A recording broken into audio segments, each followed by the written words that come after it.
Čau, srečno pot.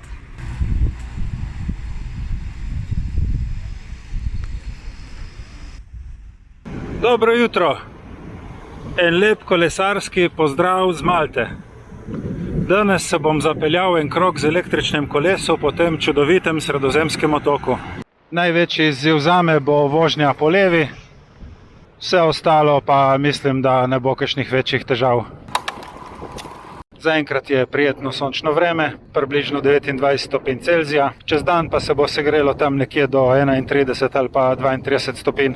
S soprogo sva nastanjena na jugovzhodnem delu Malte v mestecu Marsaxlokk.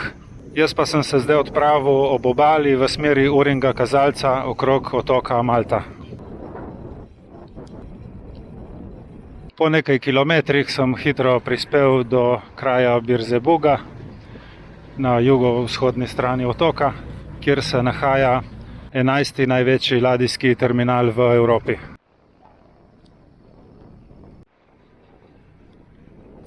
Tukaj čez pristajajo tudi vsa letala, ki prihajajo na Malto. Saj je približno 5 km naprej že letališče.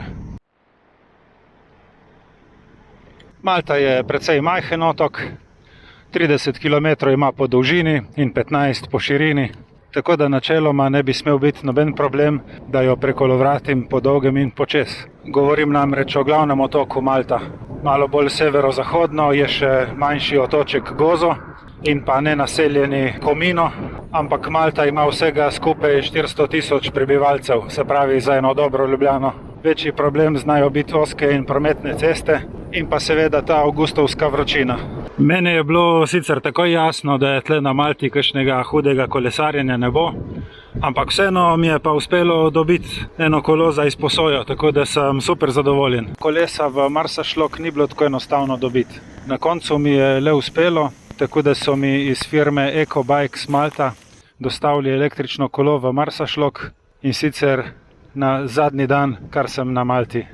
Jutri zjutraj imamo letalo že ob 6. uri zjutraj, tako da se je izteklo za las. Za 20 evrov sem za en dan dobil električno kolo Leader Fox Venosa. Gre za žensko mestno kolo, opremljeno z nekaj čez 500 Wh baterijo. Maksimalni domet ima 120 km, povprečnega pa tam okrog 80. Jaz sem si na komut narisal eno progo, ki teče po celem otoku Malta. Njena skupna dolžina je tam okrog 66 km, tako da večjih težav okrog tega ne bi smelo biti. S sabo imam tudi nahrbtniček z opremo za popravilo zračnice, pumpo, ključavnico in 2 steklenički vode. Jaz kolovratim tako lepo počasi, kakor piše na cesti, povprečno nekje okoli 20 km/h in lepo opazujem okolico in si požvižgavam.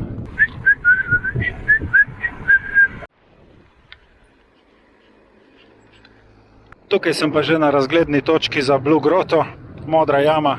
Z vrha seveda ni vidna, ampak je treba iti s čolničkom in ti jo prikažejo z morja. Zato niti ne bom zavijal dol, ampak grem kar po cesti naprej.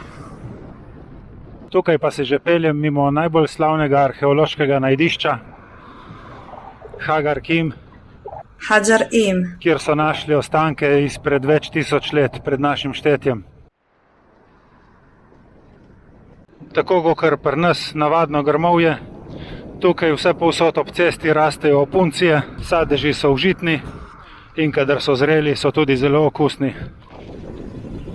Se moram pošteno povedati, da sem se bal, da mi bo bolj vroče. Ampak tako lepo pihlja na kolesu, da je prav super. Dostikrat se zgodi, da je v Novi Gorici bolj vroče, kot je zdaj tukaj. Ugotovil sem, da je najtežje zavijanje v desno. To mi je pa res delalo težave. Nisem se znal prav postaviti na sredino ceste, z roko nakazati smer in še zraven zavirati, tako da sem rajš kar počakal levo ob cesti in jo potem prečkal, ko je bilo fraj. Sem sklenil, da bom zavil z načrtane poti in se zapeljal dol do morja, če dobim kakšno osvežilno pijačo. Malta nima svojih izvirov vode, niti rek ali jezer, imajo pa svoje pivo, ki se mu reče Čisk. vodo, ki teče po pipah, pridobivajo iz morja z desalinacijo in je povsem varna za pitje, ni pa ravno najbolj okusna.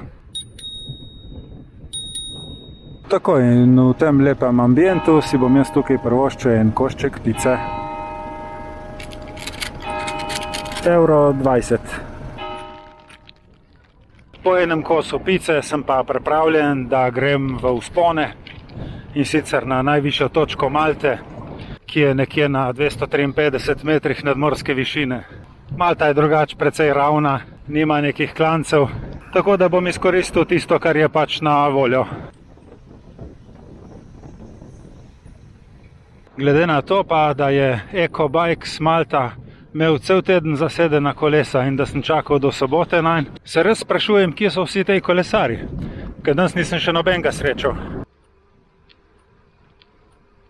Dingley je znan po svojih klifih, ki se dvigajo navpično 200 metrov nad morjem. Na vrhu je aviacijski radar iz leta 1939. Super, pri tem kiosku pa mi je celo uspelo obnoviti zaloge sveže vode in poskusiti 2 odlične opuncije. Thank you.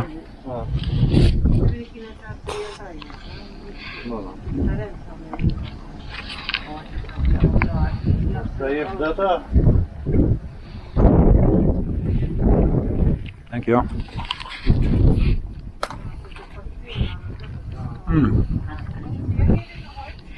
Zelo okusne. Po ogledu pečin se spuščam skozi kraj Dingley do nekdanjega glavnega mesta Malte, Mdine. Do Mdine je bilo 35 km, vozil sem se 2 uri, na bateriji imam pa še 80%. Evo, tole tukaj je hod v Mdino, stara prestolnica Malte. S podrobnosti vas ne bom utrujal, nekaj je posnela moja žena na svojem kanalu, če koga zanima, naj si pogleda tam. Jaz grem pa zdaj naprej. Saj moram reči, Malta je krasna, čudovita, ampak vseeno sem pa hvaležen za naše ceste, kjer lahko vsak dan naredim 50 km, pa grem vsakič drugo smer. Tukaj pa vem, da po enem tednu specialko verjetno ne bi imel več kam iti. Po dobrih 40 km sem prišel v mesto Mgar, kjer bo tudi nekje skrajna točka mojega izleta. Tle se bom pa obrnil nazaj dol proti jugovzhodu, prečkal mesto Mosta in se nato vrnil dol v naš kraj Marsašlok. Ja, kljub temu, da so ceste lepe, vzdrževane, pa se zaradi tega prometa ne počutim nič kaj prijetno. Strah me je tudi malo na spustih, ker ne vem, kako gladek je asfalt. Tako da za eno tako dopustniško doživetje je to super, kot kolesarska destinacija pa na Malto ne hoditi. Zberite rajš kakšen drugi otok, če bi radi tudi izven sezone kolesarili v toplem vremenu. Po stranskih cestah se zdaj že približujem kraju Mosta, ki je znan po svoji cerkvi s 3. največjo kupolo na svetu. Njen notranji premer je 37 metrov in je vidna daleč naokrog. Drugače pa se ne smete čuditi, če ste po poti videli precej cerkva in katedral. Malta jih ima 365, za vsak dan v letu eno. Tako, to je bila Mosta, oziroma ta slovita katedrala. Jaz grem pa zdaj počasi po srednjem delu otoka nazaj proti našemu kraju. Še so ceste na Malti, kamor bi se dalo zaviti, ampak to je nekako tisto, kar sem si jaz za danes zamislil. Ja, skozi te mestne ulice sem se sicer kar težko prebijal, ampak so pa slikovite in kakor v pravljici.